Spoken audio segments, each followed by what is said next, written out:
Already రాష్ట్రంలో 100 అన్నా క్యాంటీన్లను open చేయడం జరిగింది పోయిన నెలలోనే.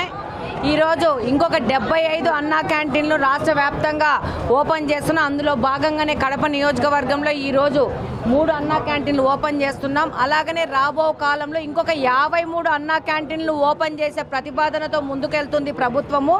అలాగనే కడప నియోజకవర్గంలో కూడా ఇంకొక 1-2 అన్నా క్యాంటీన్లు ఓపెన్ చేసే విధంగా ముందుకు పోతున్నాము. అందులో మాసాపేట సర్కిల్, అప్సరా సర్కిల్, ఇంకా 1-2 ప్లేసెస్ని బాగుంటాయని చెప్పేసి చెన్నూరు బస్టాండు కార్పొరేషన్ వారికి ఒక ప్రపోజల్స్ ఇవ్వడం జరిగింది. ఆ విధంగా కడప నియోజకవర్గంలో తెలుగుదేశం పార్టీ ప్రభుత్వము పనిచేయడం జరుగుతుంది.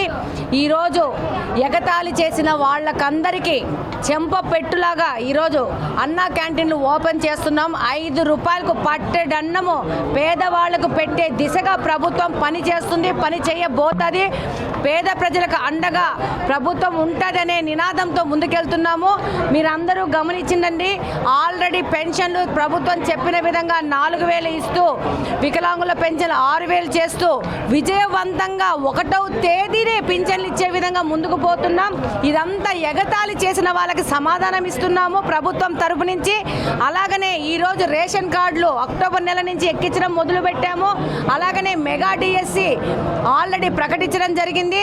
రేపు నెలల్లో పింఛన్లు ఎక్కించే ప్రోగ్రాం కూడా ముందుకెళ్తున్నాము. అలాగనే దీపావళికి ప్రభుత్వము చంద్రబాబు నాయుడు గారు చెప్పిన ఎలక్షన్ వాగ్దానము 3 సిలిండర్లు ఉచితమనే దాని మీద కూడా దీపావళి నుంచి మొదలు పెడుతున్నాము. అలాగనే ప్రభుత్వము అధికారంలో రావడానికి తెలుగుదేశం పార్టీ తన మేనిఫెస్టోలో ఏ వాగ్దానాలు చేసిందో ఆ వాగ్దానాలన్నీ విజయవంతంగా నెరవేరుస్తూ ఈరోజు కూటమి ప్రభుత్వం ముందుకెళ్తా ఉంది.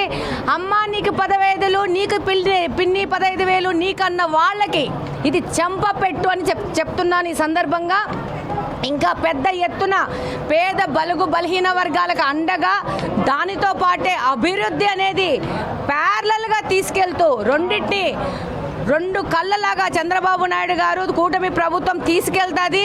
ఈరోజు గత 5 సంవత్సరాల నుంచి అభివృద్ధి ఎలాగా కుంటుపడింది, నిరుద్యోగ యువత ఎలాగా వాళ్ళు ఎలాగా నిస్పృహలో ఉన్నారనే దాని మీద మనమందరం 5 సంవత్సరాలకు ఎలక్షన్ టైంలో అందరం మాట్లాడుకున్నాము. ఈరోజు అభివృద్ధి అనేది ఎంత వేగవంతంగా ముందుకు పోతుందో మీకు అందరికీ తెలుసు. సెంట్రల్ గవర్నమెంట్ నుంచి ఎంతో నిధులు తీసుకొస్తూ అలాగనే పెద్ద పెద్ద మల్టీనేషనల్ కంపెనీలని ఆంధ్రప్రదేశ్లో పెట్టుబడులు పెట్టే విధంగా చంద్రబాబు నాయుడు గారు కానీ మంత్రివర్గం కానీ లోకేష్ గారు కానీ పెద్ద ఎత్తున పనిచేస్తూ ముందుకు వస్తున్నారు. అలాగనే నిరుద్యోగ యువతకి రాబో 5 సంవత్సరాలు 20 లక్షల ఉద్యోగాల కల్పన దిశగా ముందుకెళ్తున్నాము. ఇది మంచి ప్రభుత్వము అనే దిశగా రేపు ఈ రోజు నుంచి వారం రోజులు ప్రజల దగ్గరికి వెళ్తాము. ప్రజల దగ్గర నుంచి ఇంకా విన్నపాలు తీసుకుంటాము. ప్రజలకు ఏమి కావాలా అనేది ప్రజల దగ్గరికి వెళ్ళి ప్రజలతో కనుక్కొని ప్రజల ద్వారా తెలుసుకొని ప్రభుత్వం పనిచేస్తుంది. ఇది ప్రజా సంక్షేమ ప్రభుత్వము, ప్రజా సంక్షేమ ప్రభుత్వంగా పనిచేస్తుంది, ప్రజల కోసం పనిచేస్తుంది.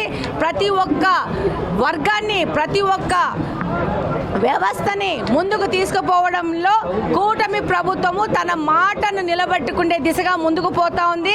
రాబో కాలంలో మహిళలకు ఏ విధంగా ఉచిత బస్సులు చెప్పామో అది కూడా ముందుకెళ్తాము. డెఫినెట్గా ఇది ప్రజల ప్రభుత్వం అని ఈ సందర్భంగా తెలియజేస్తున్నాను. ఈరోజు ఇక్కడికి వచ్చి ఈ యొక్క అన్నా క్యాంటీన్లకు వచ్చి ఇంత ఆత్రంగా ఇంతమంది ప్రజలు వచ్చి ఉన్నారంటే గత 5 సంవత్సరాల నుంచి గత ప్రభుత్వం ఏ విధమైన దమనకాండకు గురి చేసిందో ప్రజలను అనేది ఈ యొక్క ప్రజల ఇక్కడ సమూహమే నిదర్శనమని ఈ సందర్భంగా తెలియజేస్తున్నాను.